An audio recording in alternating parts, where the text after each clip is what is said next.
So, what, you're just going like that? Yep, that's it. Straight in. Dry. Okay. Straight in dry. So the premise behind it is we're interviewing people within the industry, whether it's athletes, coaches, business owners, anyone at all. Okay. And what we're doing is we're asking questions that seem pretty basic, to yourself and other people. However, people just joining into the industry, people that just started bodybuilding or they're interested in starting their own supplement line or anything like that, it's just asking those basic questions so that they've got an understanding of these different paths and journeys. We're on how many episodes now, Jason? 4 or 5? And just to check, you say you're going to speak to athletes, coaches, and business owners. Which one of those am I on as? At the minute, business owner. Whether you want to change that about, there is some questions in there as well. What your future plans are. So, well, no, I haven't been the other two for a while. That's why I asked. Okay. So that's it, really. We're doing it more for people that are just joining the industry, trying to find their path and their way in. Every single podcast so far has been different. Everybody's journey, everybody's introduction has been completely different, which is nice because no two people are going to have the same sort of outlook on how it's going to work. So that's it. That's how we roll. We just start it sort of raw and go from there. Okay. Right. So right, first one. What got you into the industry and led you to start the business that you're doing today? So I had a small supplement shop in North Wales, getting on for 12 years ago. And one of the things we see quite common with these kinds of lines of questioning, it will normally be, hey, so I'm thinking of starting a line of supplements, where do I start? And you know what? It's not one of those things that you can just go, well, I'm going to do that. Well, you can, but you'll do a horrible fucking job of it, and you're lucky can. So I had a supplement shop. So I sold products for 5 or 6 years. I then worked as an athlete for a couple of other brands, and I helped with formulation of products. And over time, saw where improvements could be made. And our own range of products only came out kind of 5 years ago. So I didn't really set out to start out as a supplement brand. I was just a normal retailer, which, anyone can do. Anyone can open a carpet shop or supplement shop. There is a strange proprietary at the moment, and I think it's across all industries, and it's mostly because of social media, that people just see stuff and go, well, I can have a go at that. And certainly previously, if you decided to open not just a supplement shop, if you decided to open a fucking carpet shop or a trainer shop or whatever, and you weren't someone that had been passionately involved in that for a good few years, eyebrows would be raised. Whereas now people just go, well, I'm just going to do that. And it tends to not end particularly well. So it's been one of those things that's slowly evolved over time. Primarily, I was always a retailer. I have competed and worked as an athlete for other brands, and I saw places and ways that things could be improved. But there was never a day where I sat down and I said, right, I'm going to start a supplement brand. I think with most professions, it's something that evolves slowly over time. Very few people set out to be. It sounds like a strange analogy, but very few people set out to be a builder. Yeah, they'll get a job as a labourer. They might do an apprenticeship in bricklaying or whatever, and over time they gain that skill set and branch out into other areas, and eventually they end up being a builder. But the first step in that is not opening a building business. It's learning the trade. And I think definitely in business nowadays, learning the trade is something people could perhaps spend a little bit more time doing. Just learn your craft. Yeah, I think for sure. And I obviously we follow you on Instagram, so we've seen the stories pretty regularly. But I've seen you say before, a lot of the products that you've made were based out of necessity because you couldn't get what you wanted on the market. So, yeah, and certainly if I started in the industry now, I wouldn't need to make those products, because since we did them, there's been a whole range of really, really good brands come along and do, similar things or different approaches to achieve the same goal. But yeah, absolutely, there was a gap that doesn't exist anymore. Yeah, I'll be honest with you, until I started following you guys, and obviously I'll buy plenty of the Strom products as well, but I never really thought about what was in there. It's kind of like, oh, well, this seems pretty strong, or use this, or, somebody's I've seen on fucking Facebook or Instagram's using this protein, so I'll just start drinking it because it tastes relatively okay. Never really looked at that stuff until you've mentioned it. And now, you know what, as a consumer, If you're interested in that and you want to, that's great, but you shouldn't have to. No. You should have a network of good retailers or brands that you trust. And if they say, look, this is going to help you achieve X, Y, or Z, you need to trust that it will and understand that they know the sciencey bollocks that goes into it. But actually, so I'm into cars and I love cars. I love tuning my cars. And I go and see a chap called Acid in Birmingham who does bits and pieces on my cars. I don't really give a fuck about how any of the stuff he does works. I trust him and I want him to tell me, you're going to buy this thing and it's going to do that thing that you want it to do. And I don't need him to tell me all the bit in the middle, as long as I trust that he knows it. Yeah. And that's the role of a good retailer or brand, in my opinion, is to do the hard work for you. Yeah. I think it's a shame, really, that we have to, in this day and age, still have to have that.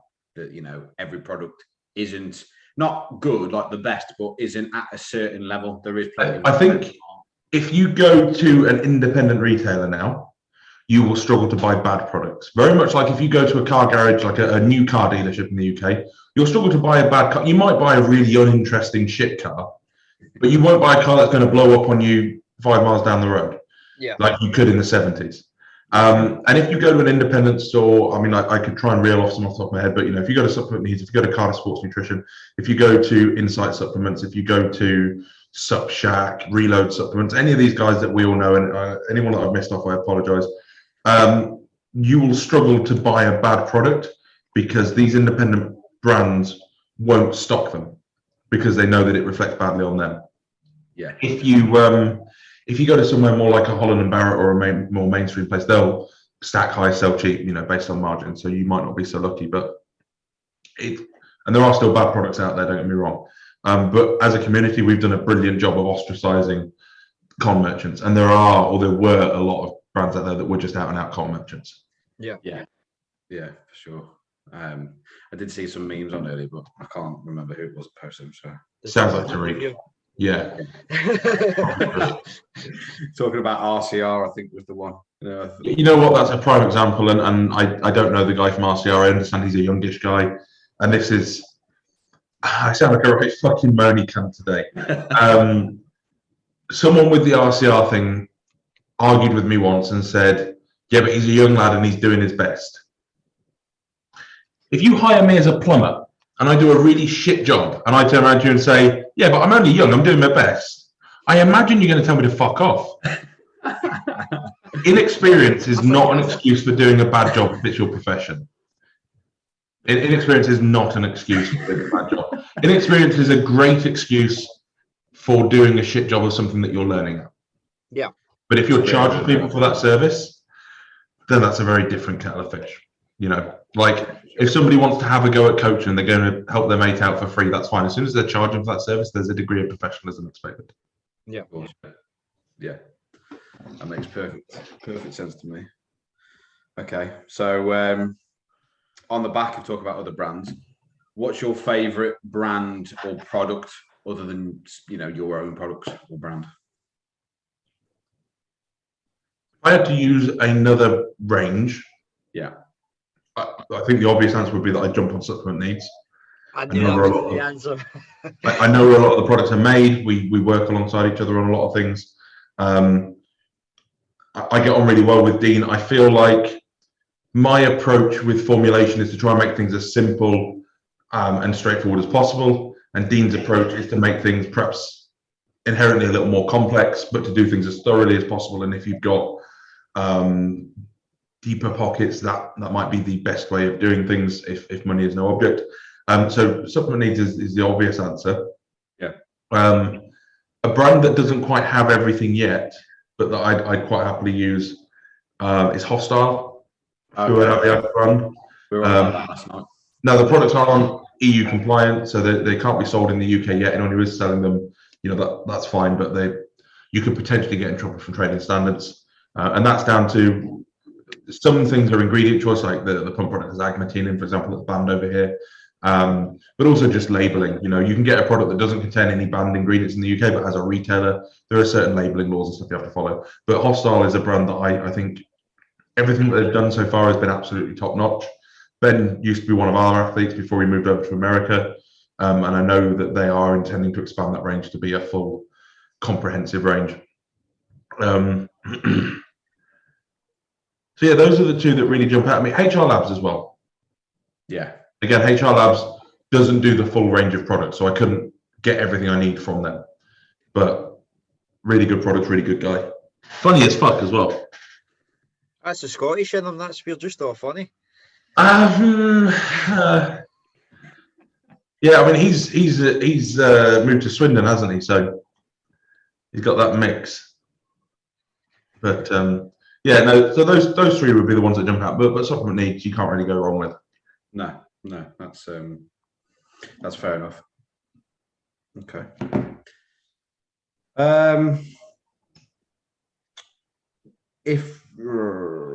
Is there any products you would love to make but can't? Obviously, we just spoke about some potentially banned products in the UK. Yeah. What would you like to use and make that you just can't do? So there's obviously stimulants. There are loads of stimulants that we, my first shop, we used to sell ephedrine over the counter. It was completely legal. And that was a really good fat burner. That was one of those fat burners where you could say, hey, this is actually going to help. So good old ECA stacks and pre-workouts. They're kind of obvious things. They're banned. We all miss them. They're all really good. Yeah. DMAA-based pre-workouts. Although I have an article coming out in British Strength Magazine soon about how, although these old school pre-workouts were good in terms of the stimulants, the actual ergogenic ingredients weren't great. So in terms of performance, you get better bang for buck with modern products. Just the stimulants aren't as hard to hit. There are a few things I'd like to make that you just can't because of cost, because no one would buy it. There's a meal replacement kind of weight gainer product that I've had samples made of going back 3 years now, all made from Whole Foods. And it works out to about £110 a tub retail. No one's going to pay that. And that's for like 30 servings. Now, you flip that on its head, it's £3 a meal. Yeah. But it's not going to sell. And there's some health supplements that I'd really like to make. I'd like to do something with S-acetyl-glutathione. But again, just cost. They end up being prohibitively expensive. There's nothing really crazy exciting I'd like to make. Because I think we're actually in a really good position supplement-wise now. Pretty much whatever you need, there is a brand out there that's got a good product for it. So costs are always prohibitive. When I very first formulated for another brand who shall remain nameless, Yeah. Their kind of rough formula was that if a product sold for £30, it needed to cost £3 to make. And as the consumer, I was the guy buying this stuff, right? That infuriated me. Whereas now most, obviously businesses make money, right? None of us are doing this because charity or whatever.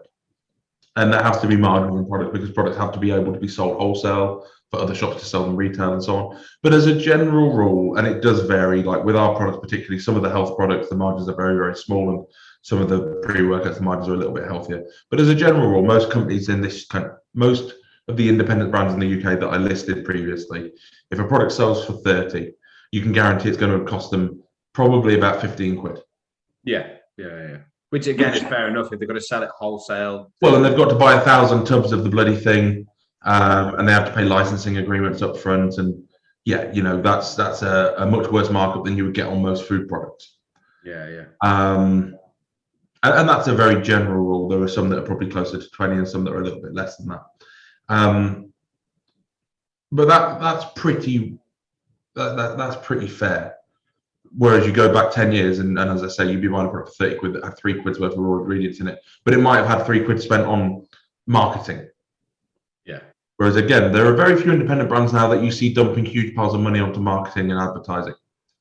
No, I think it seems a lot more to me, and I'm sure Jason agrees, that a lot of the brands that we use, because we've seen other people use it, and it's not like people have gone, right, buy this because I've got a code. It's more as in, like we see maybe you've used it or some of the athletes have used it and recommended it, and it's just kind of, the people around us that we think we can trust, if they're using that stuff and they're saying it's good, then unless we're going to do our deep research and we understand it all, which we don't.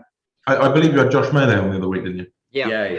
Yeah. So Josh was sponsored by another brand when he came on board with us, and he was selling the products that he was getting from the other brands because he received a wage from them, and buying Strom products. And you know what, that happens all the time. It's not uncommon. And then we spoke to Josh and said, look, you're buying all these products. Do you want to come on board? We can't afford to pay you. And he said, I'm not bothered about that. I consider bodybuilding to be my job. I want the best tools for my job. Yeah.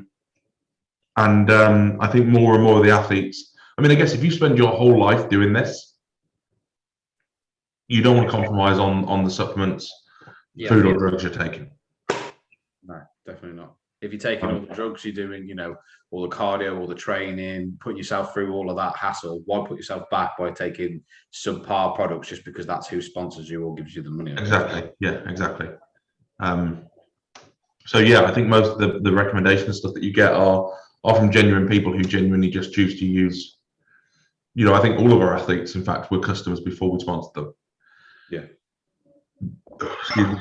Makes sense. Right, this might be a weird question, but out of these three, which would you choose if you had the choice to do them for the rest of your days? Which, strongman, powerlifting, or bodybuilding?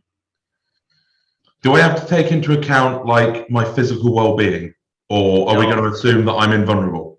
Invulnerable, you're Superman. Strongman, 100%. That's interesting. 100%. I competed in Britain's Strongest Man in 2012. Competed in strongman a lot over the years. Really enjoyed it, but I'm quite fragile, and genetically, I'm probably more blessed for bodybuilding. I naturally have quite a narrow waist and relatively broad shoulders. I've got good calf insertions, good bicep insertions. And while I've competed in bodybuilding and I've enjoyed it, I find the process a little tedious. Yeah. Which, the very best bodybuilders, like James Holling said, I spoke to James about this. He's one of the very best bodybuilders in terms of progression going.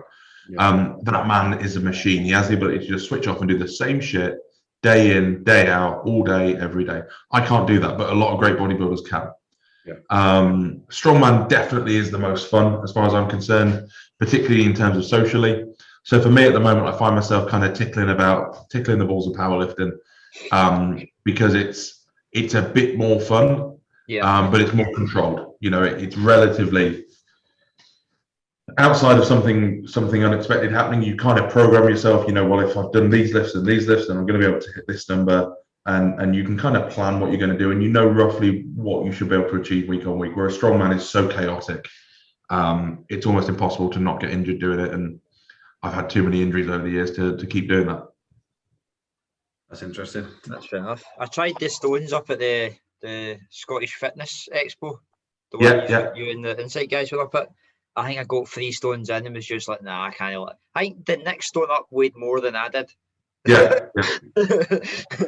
I've never tried them, to be honest. I've always been interested in strongman. I always thought it was an interesting sport, but I don't know whether that's because I like to just, if I could, I would eat absolutely fucking anything and everything and get massive. If I can lift doing that while doing strongman, then why not? I know obviously they still eat relatively cleanish than the normal person, but still. It varies. It does vary. There are some guys that take it really seriously. They treat it like a sport, and they follow their nutrition and stuff. And there are other guys that just live on Domino's. And there is a wide variety of people that are in between those two spectrums.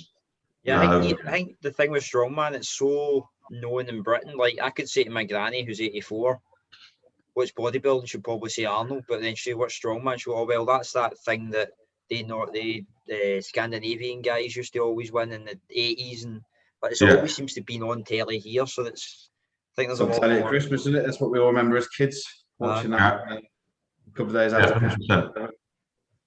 Yeah, it is. I think it's got a little bit of everything for everyone, hasn't it? It's got the size for people that like to look big and whatever, and then it's got the strength side for people that like powerlifting, and it's a good mixture of both.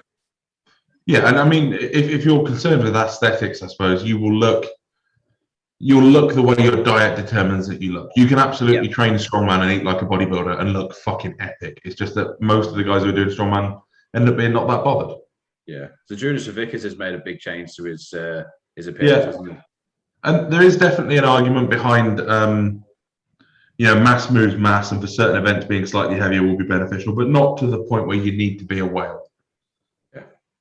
Well, it used to be that the off seasons, a lot of the big Olympia bodybuilders would do the strongman events because you'd a lot of them. Like I think Franco Colombo actually tore his knees in half, not carrying a fridge at a strongman event.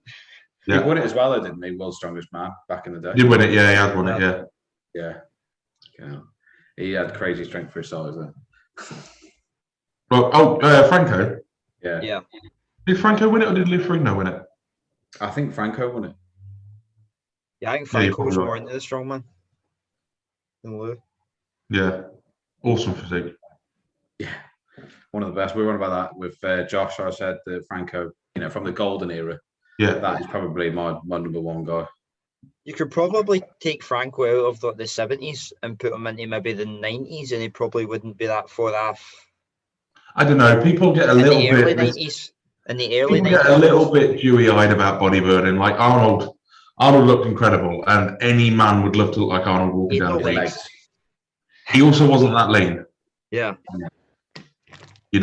Like I've judged bodybuilding. I've been to a lot of bodybuilding shows. If you turn up to a bodybuilding show and you haven't got a striated ass and you're competing at a high level, then you'll be criticised as if you've turned up with a beer belly. And it's ridiculous because I don't know when bodybuilding became about having, striations in your ass cheeks. Yeah. But that level of conditioning has been a thing since the late 80s, early 90s, and I don't think a lot of these classic guys would look ready on stage now. I think they look fantastic. They look absolutely incredible, and proportionally they look brilliant. But actually, stage conditioning, they're nowhere near where people kind of reminisce that they were. Yeah, that's fair. It is fair. They're more like catalog magazine model sort of level, I guess. They look the way before a week or two after the current physiques. Yeah, they look the way that we'd all absolutely love to look, and they maintained it for longer periods of the time. And there are huge benefits, but just in that competitive realm on stage, I don't think they cut it. No, I don't think so. Definitely not. Well, this next one's, I hate the wording of this one. Sorry, Tom. It was the horrible question. Where do you see yourself in 5 years? But I'm going to reword it and say, what's the plans that you've got for the next few years? Because obviously we don't know what's going to happen. No. Well, COVID and stuff has made things difficult. It's really hard to say because the plan had been that last year was going to be the year to break Europe. So we had a stand booked at FIBO. We were going to go do FIBO, do the European thing. Obviously, I'm sure you're probably aware by this stage, I own a stake in FitX. Yeah. And then this year, 2021, was going to be the year that I was going to effectively, hopefully, leave the UK operation. I was going to leave Reese, who was working as my right-hand man at the time, and whoever else was going to be there, to kind of crew the ship back in the UK, and I was going to go and try and do the American thing. Europe's a nightmare because of Brexit. America's a nightmare because, potentially because Biden and just because COVID and everything getting difficult. Manufacturing has got more difficult because of getting raws into the UK, because a lot of our raws come from Europe. So my goal for the next few years is to just try and maintain our current market position, which, at the risk of sounding like a dick, I guess, is currently quite strong. Yeah. So if we can not go backwards with everything that's going on, I'd be really happy with that. The goal originally was to be at a point in 5 years from now where there would be strong UK headquarters, there'd be a strong base in America, and then possibly something down under in Australia, because we do a lot of business there, and they would be getting towards a point where they were more self-sufficient, and I don't have to be the guy there all day every day. Yeah. I don't think that's going to happen in that timescale now. No. Which is the fine. It's changed a lot in the past 2 years, hasn't it? Really. It has, and that's fine. That's fine, because my goal originally was just to not have to work for someone else. That's all I wanted to do. Yeah. And I live very comfortably. I've got a business that we're really proud of. I've been to places and met people that I never expected to see. And if we lost it all tomorrow, then it's been amazing. So it's hard to say really. But whatever happens, it's been amazing. Yeah. it was worth the run to whatever happens from here on out. Is just Absolutely, and I mean, indications are that we're still growing. The numbers, we're coming up to April the 1st, to the end of the financial year. The numbers for the year of the pandemic are looking like we did roughly what we did the year before, which was a good year. We were expecting to see, I think the year before that to last year, we saw like 100% growth, and we were hoping to see that again. And what we've seen is, I think it's probably more like 20% growth. We have grown slightly. Almost. And in the current climate, you know what, that is not to be sniffed at. When there are people who haven't been able to open their gyms for 6 months of the year, there are restaurants that are completely shafted. I'm not in any position to complain at that. It's just not what we'd planned for. But then neither is this what anybody had planned for. No. Apart from possibly Bill Gates, depending on who you speak to. Yeah, he's going to do well off that. Fuck's sake. That's fair. I at the end of the day, it's nice it's nice to hear that you had the ambitions of pushing it sort of internationally and whatnot. But I can understand the business I work in, getting stuff in and out of the UK from any country at the minute is impossible. What do you do? I sell electric motors and gearboxes. Oh, okay. Conveyors, like factory conveyors, that sort of thing. So because they're all imported from China, but we also use some Italian manufacturers. Getting stuff in and out of the UK is just unbelievable. January was awful, and then February stuff started to just go through without any issues, and we thought, oh, maybe this is all going to be fine, and then it seems to have gone back to being a complete shit show. And now there's a boat out of nowhere that's managed to wedge itself halfway in the shipping lane. Which is great. I mean, not a lot of our raw materials come from China, which is a blessing. Most of it comes from Europe, which I think is better than it coming from China. It's hard to say at the moment. There's problems with both. Majority of the stuff in Europe just comes from China, but goes to Europe first. Doesn't it? Yeah, the only stuff that's getting here fine is stuff from America. Yeah. It's quite funny because with the boat in the Suez Canal, I've actually navigated a container ship through the Suez Canal. Like, I was on container ships when I was younger. Really? And it's actually almost impossible to do what that ship has done. This is why we think it's so easy to imagine that somebody's done it on purpose. See, I think people like to talk about, at the moment, it's very popular to talk about conspiracy theories, isn't it? Yes. And my personal theory on all of it is actually that the world is just full of people like us that haven't got a fucking clue how they got there, and are just hoping that nobody notices that they haven't got a fucking clue what's going on. Imposter syndrome. Yeah. I'm honestly convinced that old Boris is sat there at night and goes, how the fuck am I in charge of this lot? He goes home at night and takes his wig off. Yeah. What is it you do, Shug? Me, I'm a carer. Oh yeah, of course. Sorry. So you went from container ships to cleaning up poo. I went from container ships till I was 19, then done engineering, and then because I qualified quite mid-20s, nobody wanted an apprentice in their mid-20s. So I had to do something else, and I just seemed to fall into the caring side of things. Oh, okay. Well, that's a bummer. But I'm leaving that soon, hopefully. Maybe very soon if your boss listens to your podcasts. Doubt it. Mine actually does, which is the fun part. Sounds like my mum listens to these. I found out today. Well, Hopefully she subscribes.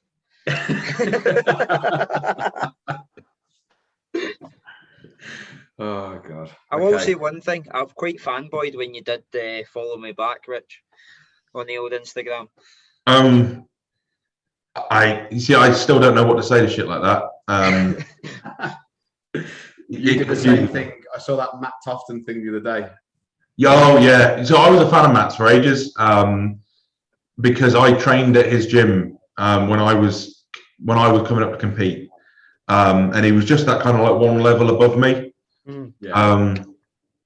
So yeah, it's weird. Like I'm a writer for he's setting up this Elite Muscle Network thing. Yeah. So I'm a contributor on that. It's all very surreal. I mean, like we're all in a very small pond in terms of like fitness.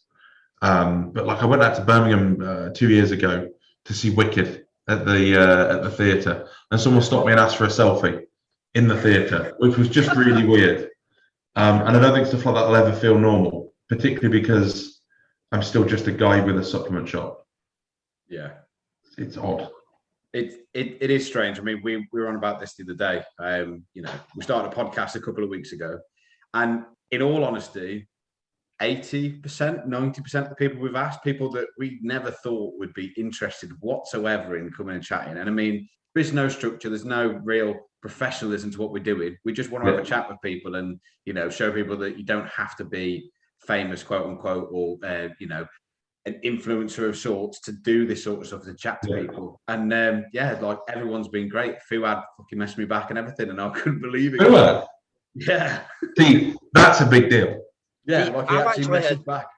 I've actually had guys, Danilo actually messaged me back quite a few times, and he's one person that I said to Tom, I don't want to be the guy of this group, the angry short guy. Like, yeah, Fuad's actual famous. Yeah. He's just. This is just how so nice people are. Yeah, I think within this industry, obviously you've got the tossers, and we all pretty much know who they are. But the majority of people are just decent. And, you wouldn't expect them to say yes. Most of the UK guys are obviously a lot better, but I think they all understand the position. They understand, people want to hear it. And some people, it's flattering for them to be asked to go on a podcast, especially even if it's tiny. But yeah, it's No, in fairness, I've never known. I didn't even think to ask Fuad, but that's really cool. So is he doing it? Is he?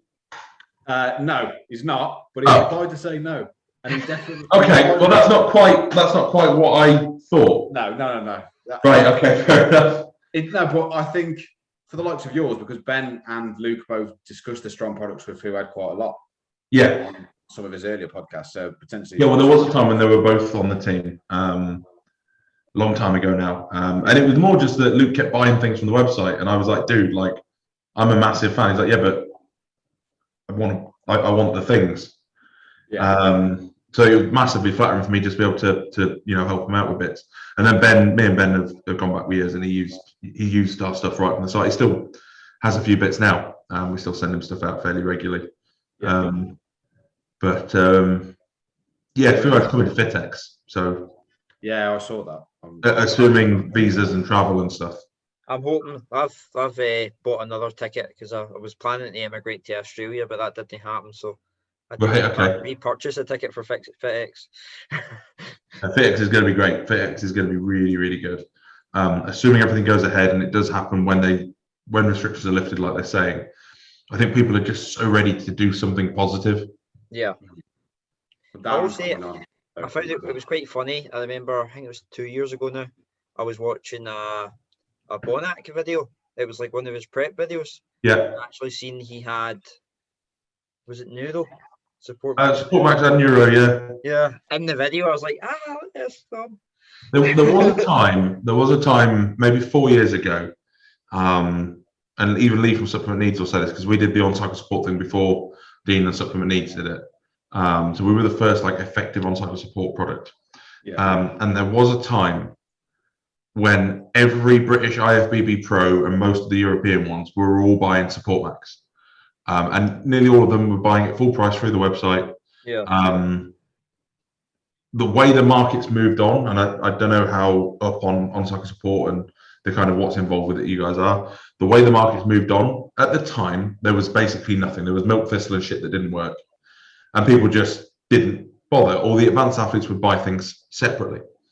Support Max came along, and it was everything you need on cycle, covers all your bases, very, very effective product. And we had about 5 or 6 months worth of blood work showing that it was effective. The market's now moved on so that you've got some really, really, really good, really advanced products like the Advanced Health Stack from Supplement Needs.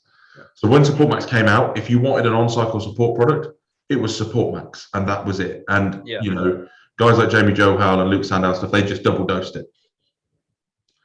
Now you've got, if you are an IFBB Pro running 5 grams of gear, then you can buy the Advanced Health Stack from Supplement Needs or something like that. And if you are 90% of normal gym goers that are running moderate to heavy cycles, then you can buy Support Max. So most of those top tier pro guys have moved to a more specific product, which runs at 3 times the price tag, and Support Max has fitted really nicely into this niche of like most normal gym goers.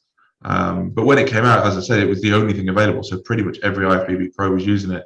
And for me as a fanboy, it was really surreal. Sat there in the shop, seeing the names of all these people that I watch on telly, coming through. Couldn't imagine that. I will say PM's done a lot of good for me. Support the next Nudo PM. I've not had a bad night since I've started using it. It's really difficult with sleep products. Ben Carpenter, years ago, he worked for PES, and he drilled into me, never promise someone that a product will work. Like, never tell someone with PM, for example, that this will make you sleep. Because if you've even got one person that it doesn't do that for, then you've overpromised and under-delivered. So you're better off just saying that these are the things it helps with. And then I find that people like you, i.e. the consumer, if you want to say that this helped me sleep, fantastic, because that's real. That's not an opinion. That's, I took this and it did this. But as a brand, try never to do that. So because we don't do that, you'll get lots of people messaging saying, I've used this and it's amazing. Whereas I think if you pitch it the other way, if you tell people it's amazing, the people who find that it isn't will understandably be very upset. But yeah, for me, it's very effective. I kind of drink mine. I have like half of it. I had half of it pre-podcast, and I've got the other half left, and I'm struggling already. I always had a problem with waking up like once, maybe twice during the night. I think it was just anxiety and stuff like that. But it really does, and I don't feel tired when I get up in the morning, kind of thing. It's like it's the brain's had its rest during the sleep cycle. No, I mean, there are loads of options out there of things you can use, not so much here, but in America, that will kind of knock someone out. You can use things like Phenibut, but they'll all make you groggy the next day.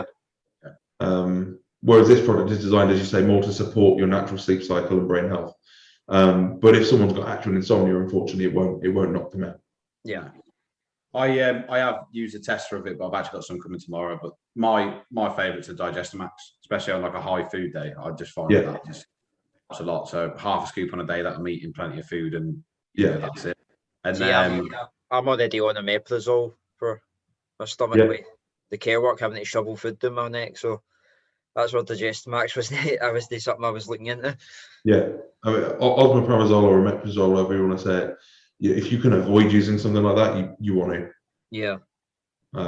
It can potentially cause other issues further down the line, and there's certainly a good chance you can become dependent on it, which is not ideal. Question: unicorn piss. What flavour is that? So for years, I've always said if you want to find out what flavour it is, you need to either catch a unicorn and milk it, or buy a tub. However, come to Scotland to catch one. However, I can reveal that it's just Skittles and coconut. Okay, fucking hell. It's not that exciting. No, but like I've been trying to work it out for ages. We tried to make Skittles last year and I love it. And we tried to make Skittles and it just wasn't quite right. And then I think at the time everyone was doing like rainbow stuff and sparkle flavor and stuff like that, and I was like, I just call it fucking unicorn piss, and the guy at the label was like, oh, you can't do that. I was like, well, yeah, we can, and it just kind of stuck. I think Axe and Sledge are going that way with their names for flavors as well. I think they got in trouble with did they do an Iron Brew flavor or something like that? I'm not sure. Or a Jack Daniels flavor? It was Jack Daniels, I think. I think they got in trouble for that. I think they had to change it to whiskey rather than Jack Daniels. They had to change the labelling. Very similar to the Jack Daniels label there.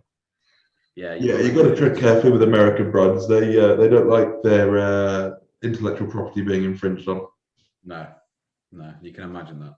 But I think British brands give less fucks generally. Generally. What's your favourite flavour of the prees that you do then? Black Edition grape, no question. Yeah, I've actually got that coming tomorrow as well. Funny enough, I haven't tried it yet, but so Black Edition grape is it's deliberately kind of overly chemically, and it is designed effectively to mimic what Jack 3D used to taste like. The grape flavor Jack 3D. Right, okay. Why it's graped with a 3D. Yeah. Aye. Should have put two and two together with that one. So it's quite an artificial flavor, but it's very close to that original Jack 3D. So that's why it tastes the way it does. I'm looking forward to trying that. I definitely, the Stimumax one's pretty good. I just thought something a little bit stronger for leg there would be nice. And, yeah, I mean the Black Edition, most people it hits them really quite hard. Some people still it's not enough. The difficulty with our pre-workouts is that everything we do is completely EU compliant. For one, because we sell a lot of product into the EU, but for two, quite early in the business, we attracted a lot of heat from the local trading standards office. Somebody reported us basically saying we were putting amphetamines in the pre-workouts, which was of course absolute bollocks. They took some products, they made us shut the shop for 2 days while they got them tested and stuff, but they've just kept a very close eye on us ever since. So I fully appreciate there are brands out there with pre-workouts that either contain ingredients that are frowned upon or contain things that aren't necessarily on the label. So with pre-workouts, there's a lot of choice on the market. For us, everything has to be compliant, which does mean that we are a little bit hamstrung. The flip side to that, though, is that you end up with a product that isn't going to fuck people up. And while I get that people enjoy getting fucked up, it's not necessarily that conducive to productive training. No. Yeah, I think they say over 300 milligrams, you're hitting the kind of red line for being actually beneficial for training. Well, anything over 300 milligrams of caffeine can affect muscle protein synthesis, so reduce the amount of muscle you're going to build post-workout. It's important to understand actually in these pre-workouts now that caffeine, not just mine, but pretty much everything on the market, caffeine is almost irrelevant as a stimulant. It's kind of there because people expect to see it there, but it's not really a primary agonist of stimulation. So in the Pro, the main stimulant is Juglin Regia, which combined with the caffeine gives you your primary stimulant base. In the Black Edition, you add to that another ingredient called Kigelia africans, which is sausage tree extract. So sausage trees are a tree that grows in Africa that have these like brown cucumbers that grow off them. And tribesmen used to make a tea from these sausages before they went off on night hunt so they could stay awake. Right. So that's the thing that's in black that gives it the extra kick. What? How the hell did you realize? How did you come up with that one? So I've had the idea for several ingredients, including something that might be in a new product later in the year from Radio 4. Really? Gardener's Ale. So they will regularly talk about the history of various plants and horticulture within different civilizations, and that came up on there 4 or 5 years ago. So I looked into it. Is anyone using it? No. Can we get that as an extract? Yes, we can. Is it banned or already classified? Is it used in the manufacture of any drugs? No, it's not. Well, let's have a go, see what it does. I don't think it tastes like absolute shit, but would work amazing. Iridurensis is that. Iridurensis tastes terrible, works quite well. It's just, it seems mental, but it makes sense. It's like your himbine being the bark of a tree. It's, it all comes from somewhere. Yeah, but your himbean bark, so your himbean bark isn't much good for bodybuilding. No. Great for boners. Yeah, I was going to say, it's like a natural Viagra. Yeah, and then your himbean HCl is the one that's good for bodybuilders. But no, there's something else that came up on Radio 4 maybe 2 months ago that I'm waiting on some samples of, which was it was something. If anyone can work it out from this, drop me a message. I will send you a present. It's a plant that the Aztecs used to extract, or they used to extract something from this plant, and they used to put it in their hot chocolate in order to kind of get themselves all fucked up and leery. Stop Googling, Tom. I'm just writing it down so I remember for later. Yeah, so it's something that the Aztecs used to add to their hot chocolate to kind of get their rave on. So I'm waiting on there's some different extracts you can get from that plant. I'm waiting on some of those to fiddle around with and try them in some pre-workouts and see how they are in terms of focus and stimulant. And it's strange how being a drug addict is frowned upon, but it's Yeah. the same sort of thing, isn't it? Like people do like cactus tea and all that sort of Yeah. stuff where it's an hallucinogenic. It's the same thing. It just affects your body in a different way. So rather than I think the line is drawn where if your drug addiction starts to affect your ability to like hold down a job and do normal person things, then it's bad. But but the other ones are fine. It's weird that there's more acceptance than there was. Yeah. Certainly when I started in this industry, if someone mentioned steroids, then you would shut the door and have a quiet conversation in the corner and you whisper. No one gives a fuck anymore. People are very open about smoking weed now. But yeah, I mean, I don't think that other formulators necessarily use Gardener's World as their way of finding new ingredients. It's Maybe just they should.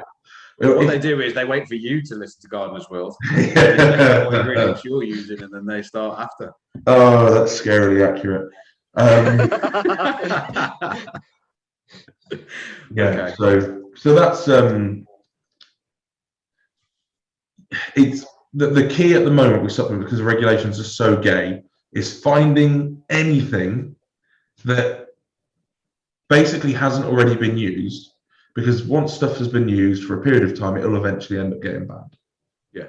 Pretty much always, if it works. Yeah.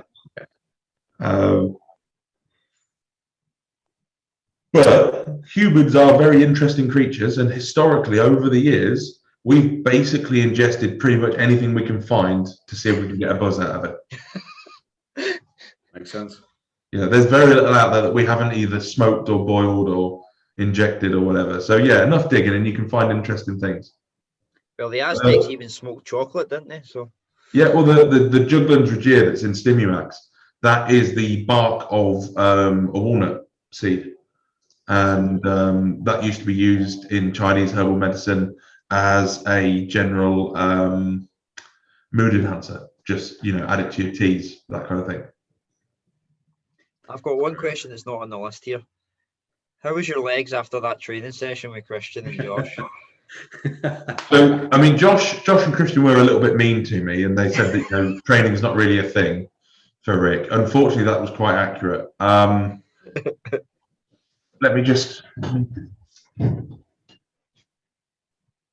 Yeah, so we're now 15 days post. My abductors are still sore. That's not an exaggeration. I actually spoke to Christian yesterday and said, like, this is fucking embarrassing. So my legs were fine, my hamstrings were fine, my quads were fine, my calves were fine. Even when I was competing in bodybuilding, I didn't really train in that kind of fashion. I just did slightly more reps, but did effectively powerlifting training because I did strongman first. So that was kind of the way I always trained.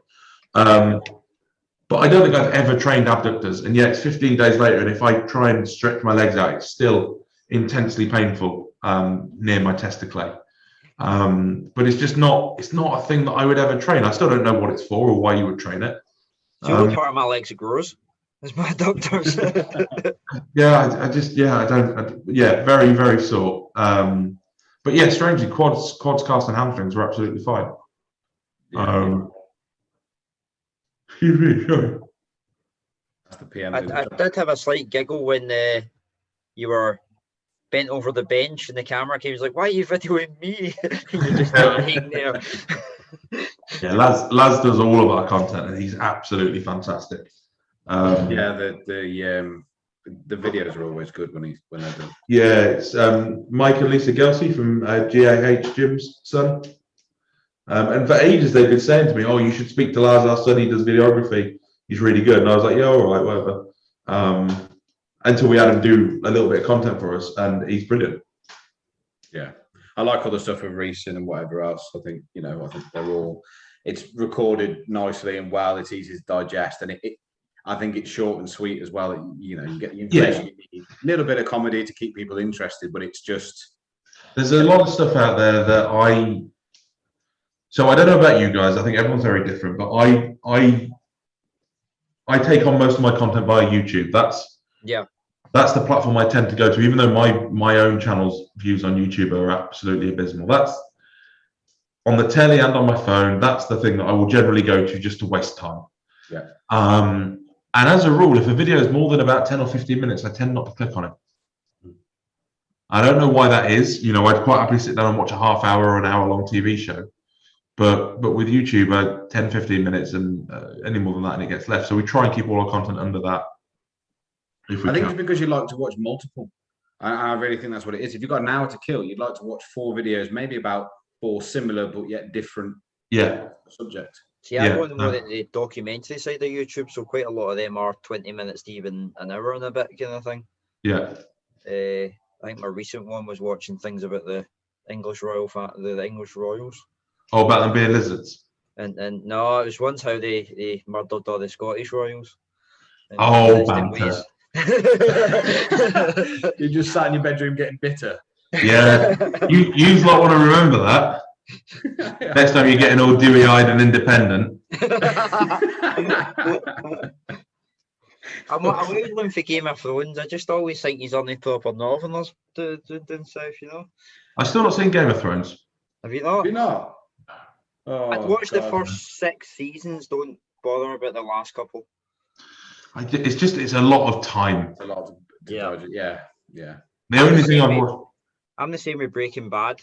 I've literally seen like 2 seasons of that. And that's... So I watched like 1 season of it, very much enjoyed it, and then the woman I was with at the time, she had like a day off, and she watched like another season and a half, and I walked in, and everything had changed. I was like, well, that's fucked it for me, and I've just never gone back.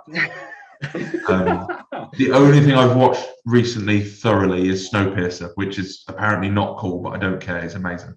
My dad's watching that. Actually, says it's quite good. Your dad's a legend. It's one of the best things there is. I liked Sons of Anarchy. I thought it was good. Whether either of you two have seen that? I can't watch that because I'll want to buy a Harley if I do. Yeah, I actually went through a 2-year phase of building motorbikes because of that. I've been banned by 3 separate family members from getting them. I've got the look for it, you know what I mean? Long hair, tattoos, and had a cruiser, was wearing a flannel shirt, everything, and you got a bike still? No, I know that you like them as well, but I'm kind of at a stage of my life where money isn't an easy thing, and right now it's all going into bodybuilding and every year. So well, that'll be a good investment. You are bodybuilding, yeah. Can't wait. Get on stage and then what do I do next? I'll just get on stage again next year. I only have 1 bike. I have Kawasaki H2. And I'm kind of getting to the point where I think I should probably change to something more cruisery because old and uncomfy. And actually, I don't go out on a bike on the road to be a complete dickhead anymore. I just go out because I want to have a nice ride. I love going fast. And I've had a couple of these. I'm more about 2 strokes than anything, but the cruiser is just it's nicer. You can it's a different experience. Yeah, I just don't know if I can quite cope with the image yet. Yeah, it's not quite the sports jackets. No, and I'd have to change all my kit. Like all my kit's like Power Ranger suits. Yeah. And you can't wear that on a Harley. Are you going to get Christian on the bike? Christian, ask him. Christian's been on the back of the bike with me. He's your bitch. And he was a bit scared. I can imagine. Yeah, I can't go fast even in a car. I drive a Volvo that's not made to go fast, you know. Yeah. I told him to wear something sensible and he turned up in trackies. That is sensible for Christian. He seems to always wear shorts. At least he's not short, yeah. Yeah, so have you've been on a sports bike, haven't you? Jason. No, Tom. Oh yeah. Yeah, Tom. I don't like riding pillion. I have done it, but I'm not. Well, I took Christian on my H2, so it's for those who don't know, everyone knows what a Kawasaki Ninja is. Yeah. It's basically that, but they put a supercharger on it. Oh Christ! So it's 0 to 60 in about 2.4 seconds. No way. Top speed of just over 200 miles an hour, and I opened it up once, and he asked me to take him back.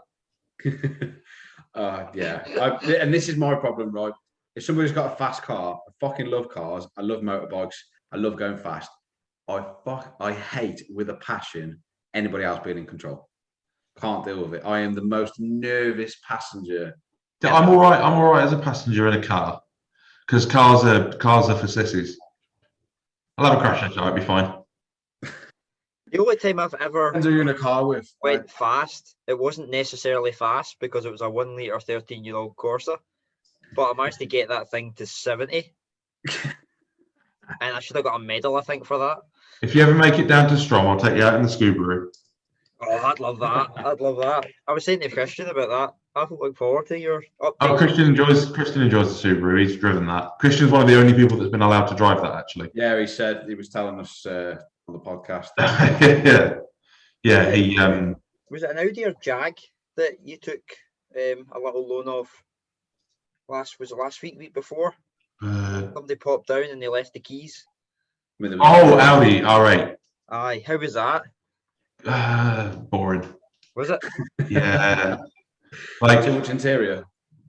Just very sterile. Very good. Like if you wanted a supercar to take out on a track, it was great. It was just a bit dull. I think it's the most daily of the supercars out there, isn't it? Yeah. I mean, Porsche is like the most daily car you can get. No. Oh no! You know what? I've driven some Porsches. I reckon that Audi R8 was easier to drive than a Porsche. You could be in a Golf for all you know. Yeah. I think Audis are all like that though. They're nice, like they're. I can't fault it. I can't like. There's nothing that you could pick problem with. It was just dull. And I think one of the problems as well with that kind of era supercar now is you can get a 4-door saloon that it will spank the arse off them. Do you think that's half the problem? Do you think cars are actually getting too technical? Like they're not as mechanical as what they probably should be. There's too much electronics. So my Subaru is as raw as you can get, and it's great fun, but you can't take it out for more than 30 minutes without getting a migraine. My daily is, I guess, quite modern and quite techy, and you put it in sport mode, and it's very, very, very ridiculous. But you put it in comfort mode, and I have to take my little one to nursery. So that kind of duality in cars now is fantastic. What is your daily? I have an M5. Okay. Yeah. I thought your daily was the van. My social media daily is the van. No, I did. I wondered whether it'd be something like that. Yeah. It's you have the sunglasses and the Bluetooth. Yeah, it's 802 horsepower at the moment. Does it have indicators? You don't need them if you're in front of everyone, do you? Yeah. So no, that's but that car is amazing at being both. What color is it? Blue. Ah, okay. The nice blue or the nice blue. Yeah, it's not white. No. I think they are fucking sexy cars. I fair play. It just does everything. Yeah. What color are we getting? Almost any car is like you have them quite a lot actually. It's like an off grey, but it's like matte. Oh, Retardo grey. Yeah. Well, I don't know the name of it. But yeah, Nardo grey. They call it. You know what? Nardo grey was great when you could only get it in an RS6. When you could only get it in a 100 grand car. But now when you can get it on your fucking A3, Audi A1. You get it on a Mini. A1 S line. Get in it. No, I'm it's the same as the Focus RS when they brought it out, and there's that orange color, and no other car was like that, and it's fucking sweet. And now it's like, that's that orange. Yeah. Yeah. No, that's no good. Right, this leads pretty great onto the next question we've got written down. What's the zero budget dream car build? Is that a Tesla? Not buy off the forecourt. What you're building with zero budget. You have to use it daily. Yeah. Let's do a daily. Let's do a track car.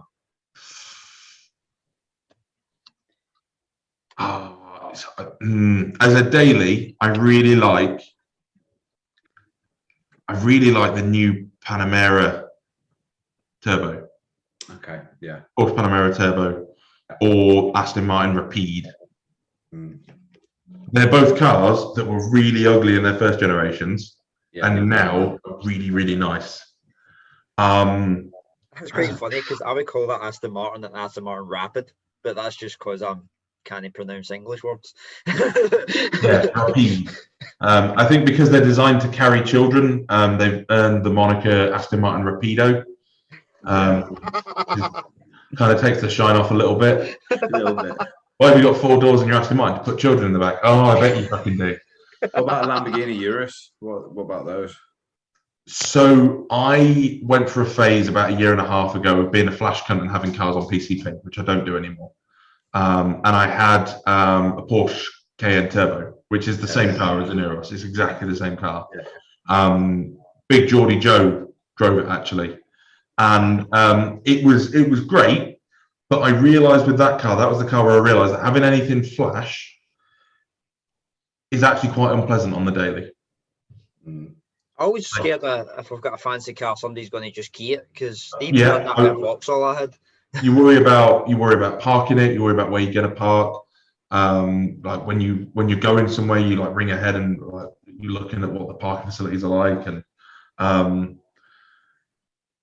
it was just a constant stress. Maybe if you're like a multi-millionaire and you can afford like something like that, you can just fuck it off. Yeah. You're not putting a substantial percentage of your money into a car, then that's okay. But if it is, I love my cars and I want to have a nice car to drive in, but I'm not, a millionaire, then. But it's taken a substantial amount of my monthly income to no. I'm not a fan of the SUV thing anyway. I get it; they make a lot of sense. It'd probably be a sensible option for me, but I'm not a huge fan. I'm going to be getting one of them soon. What you getting? I was looking at I've been looking at the BMWs actually, the X1. There's a really nice X1. Well, that's basically a hatchback, isn't it? Yeah, but the Jeep Wrangler is one of my favourites. That's one I really they're a bit cooler. But no, I had a Touareg the other year, and I can't fault it at all. I just, as a car person, it just doesn't excite me. But as a family car, they're great.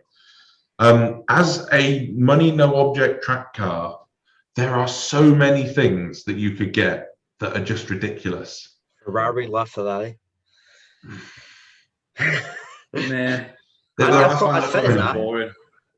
But there is a British company making a car. What the fuck is it called? Oh God. Are they British, or is it like Tom's Jag where it's actually Indian? No, it is a. What Jag have you got? XE. A what? XE. Oh, you haven't got a Jag. No, I've got a Mondeo. I used to have an XFR. That was a beautiful car. Yeah, my boss has got XJR. Yeah, just nice.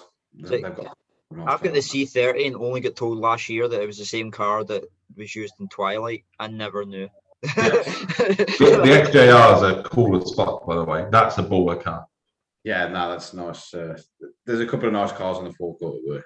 But, mine's it's a work car, and it does the job. It's fucking nice. I have a C-Class, and I quite like them as well. But it's not bad. Oh, this is going to really bug me now. It's a British company, and they make these cars. It's a 300-mile-an-hour top end. It's got 1,000 horsepower Corvette engine in it, like a Proton or something like that. I'm really I just want to know how the Americans can get such little top speeds out of high horsepower car engines. Because then all they care about is 0 to 60. Quarter mile. I think they're getting better. Yeah, they're getting better. I think the Mustang's quite nice. I know it's very accessible, so a lot of people have got them, but I do think they're nice. I was very annoyed. I went to Florida 2 years ago and found out that you could get a Charger the same price as what you could get a decent Corsa from here. Yeah, I had totally ruined the cars. I went to Vegas a couple of years ago and I had a Camaro convertible for a couple of days. And yes, that's cool. Yeah, it's like fucking wild nice as well. Yeah, probably one of the best cars I've ever driven. I mean, it wasn't that quick because it wasn't like the best model. But it was nice bit of kit. What the fuck is this thing called? I'm really sorry. I know. No, that's sound. Carry on. If I had a no budget, it's a bit not boring, but it's a bit out there. But probably go for a BRZ with a Ferrari engine because I saw one a couple of years ago. It was like a drift track car. And I just thought that's just fucking. Well, like a Subaru BRZ. Now, Subaru BRZ, same as the Toyota. With a Ferrari engine in it. Yeah. I can't remember. Yeah, that's cool. It was on Donut Media, and I was like, fucking hell, that's ace. And it sounded the bollocks. It was fast. It looks good because BRZs are fucking nice looking cars. Looks better than the fucking Supra does, but obviously hasn't got the performance. Yeah. I'm so the other side of everything we used to. I want to kit out like an original Mini and make it like super fast, but still like modern on the inside. Because I'm No, only 5'6", and I look stupid in big cars. I want a Subaru Wagon R if I could. Like, that's accessible for me. Nice import. Get one of those. Fucking nice. I would have a Scooby, like yours. What I think. The Scooby, I always wanted one because, like, as a kid, how old are you? 28. Yeah, I know. Yeah, As so a kid, everybody had them. It was like the car. And then when I got to like 18, 19, I was like, well, I can't have one of those. Only Bellends have those. And then I got old enough now to not give a fuck. Well, I think you built it right. That's the thing. It's not like you haven't got one with a massive exhaust, but it's still fucking standard. Oh yeah, no, it's ridiculous. But the original idea was just that I wanted something to dick around with over winter. And then I bought one with a full MOT. We brought it back, took all the plastics and the arches off, and it was rotten. And by that point, you're committed, aren't you? Yeah. Kind of. I've literally followed it since the day you got it, or you put it on Instagram, and I've watched it be built all the way through and thought, yeah, that's nice. That is. But the roof's coming off next week. The next Barbells and Barbecues is on. The roof's coming off. I'm from Shrewsbury / Telford anyway, so I'm not that far away. Are you? I live in Kidderminster at the moment, but I live in Kidderminster at the moment, but from Telford. My dad lives in Shrewsbury. I don't know Reese, but he's part of the same friend group from when I was a kid. So I know his sister and stuff. So. Oh, okay. Yeah. Yeah. So know of similar people. Yeah. No, the roof of the Subaru is coming off next week. No way. What, permanently, or are we just changing that to something lighter? Replacing it for carbon fibre. Nice. Fucking hell. Take some bracing then. No, because it's got roll cage. Okay. Right. So the roll cage takes over that, and then the roof. Yeah, so just have a sheet of carbon fibre instead. We cut the boot floor out. The thing is, when you make a car lighter, you don't just improve 0 to 60, you improve braking and handling and everything. But yeah, no, the Subaru, I can never sell the Subaru because I've spent so much on it, and it's worth nowhere near what I spent. Yeah, that's and I think that's what puts a lot of people off, unless you're racing and actually rallying or racing on a track. Yeah. Owning a car where you've gone that deep into it with funds and whatnot. And you basically can't use it as a car anymore. Yeah. No, like full harnesses and roll cage and just getting in and out of it. It's like I went to the post office in it the other day and I just looked like an absolute idiot. I can imagine. It's Did you have your high-vis jacket on? Someone go, my son is actually about to graduate from school or uni. Do you mind just dropping him off? Yeah, no, it's kind of ruined, but it's brilliant. I didn't know that Christian had spoke about it, but yeah, Christian is one of the only people that's been allowed to drive it. Yeah. And that's only because I wanted to drive his Aston Martin. What's that like? Yeah, that Aston looks. I wonder how scared he was when he let his missus drive his Aston. I saw that. So the Aston is probably the slowest car Christian's had since I've known him. Yeah, but it looks. It sounds fucking glorious. It looks great. When you're driving it dynamically, there's lots of things you could criticize. So it's kind of the opposite of the Audi R8. Yeah. When you're driving it, there's lots of stuff you could criticize, but you kind of don't care because it makes you feel great. Yeah. Whereas the Audi, there's nothing you could really criticize, but it makes you feel bored. An Audi. Yeah. Yeah. It does that great kind of plucky British underdog thing of like being fundamentally a bit shit, but you love it for some reason.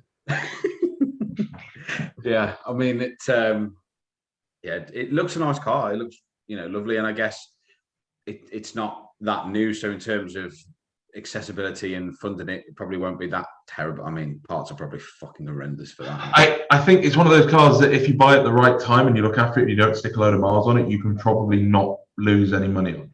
Yeah. Because they, cars like that, they drop down and then they get to a point and they just they kind of stay at a certain point. Yeah. No, it's definitely. Although I'd love to talk about cars all night, we have got a couple more. Oh, okay. Yeah, we'll fire through those quick then. And just two. First one, favorite athlete at the moment. Doesn't matter what sport. Favorite athlete? Yeah. Oh fuck! There's no sports on at the moment, is there? No, but just in terms of somebody that you're watching the progress, doesn't matter if they're pro or whatever, somebody you think's doing, pretty well. It doesn't matter what it is, whether it's F1, maybe racing driver, but same thing. I mean, motorbike riding, I very much enjoyed watching Peter Hickman, who went and set the fastest lap round the Isle of Man TT the other year. Yeah. Reactions on that guy. That's definitely the most brave, the sport that requires the most testicles. Yeah. Yeah. Yeah. There's still loads of people that die at the TT every year, so no? Every single year, at least one person dies. Yeah. How the fuck do they pull that off and let it carry on every year? Well, I mean, I went in 2019, and I intend to keep going to every single one because I'm convinced that it will get stopped within our lifetime. Yeah, for sure. It's probably one of the only things in the world at the moment that everyone is fully aware of that's going on that is fucking dangerous, other than the cheese rolling, which they try and stop every year and people still fucking throw themselves. No, what's that one with the ball in the city centre and they're all fighting each other to get this like football? There's no one down England that they do that in. That's for Northern City. I think you saw that in a film or something, maybe. Okay, then. So last one. Don't want to keep it too long anyway. And this relatively easy, but the top 3 Instagram accounts that you look at on a day-to-day. Oh, it pains me. But Christian Chapman. Yeah. I do. I enjoy his Instagram generally. I'm going to look.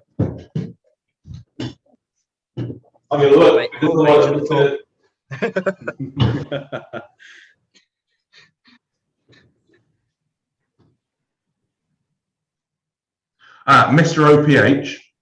Yeah. He's funny as fuck. Very much got him on enjoyed here him. soon. You know what? He's a fucking good guy. He's coming on, yeah. Joe Achilles. Joe Achilles. That one. He's a car guy. Okay. All right. So yeah, Joe Achilles, Geordie Joe, and Christian. That's quite similar to mine. It's a good mix, though. Yeah, just a bit of everything going on, and the random car rants. I just absolutely fucking love it. I was actually talking to a messenger yesterday, and he's talking about MGTFs. And he fucking hates them, doesn't he? He gets so wound up about them. It's hilarious. But yeah, no. He's coming on to talk about his transformation, which we think is going to be a good one. I really like the fact that they put on about the camper vans. I love a camper van. Like, I want to do the North Coast 500 in one of them. Yeah, I do quite like the air-cooled campers and Beetles and stuff from back in the day. Well, he was swimming in the sea today, wasn't he?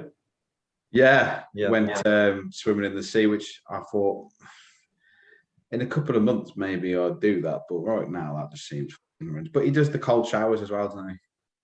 Yeah, no, I'm all right. Yeah, the Windhoff stuff, and it's like, no, like, if I don't need to, why would I? But yeah, same as ice baths. Don't know whether I would. Well, I like when you're in the sauna and you go out and then it's the freezing cold shower or pool. I love that. I think icy cold. The issue I have with ice baths is that if you look at the data, they are as effective as a hot bath. Yeah. And I'd rather have a hot bath. Yeah. They both help recovery. One of them's pleasant. Yeah, exactly. Yeah. Well, we appreciate having you on, and Absolute pleasure. Very best of luck to both of you, and I'll see you at FitX or Strom. Yeah, yes, man. very soon. Thank you very much. Enjoy your evening. See you later, boys. Right, see you, mate.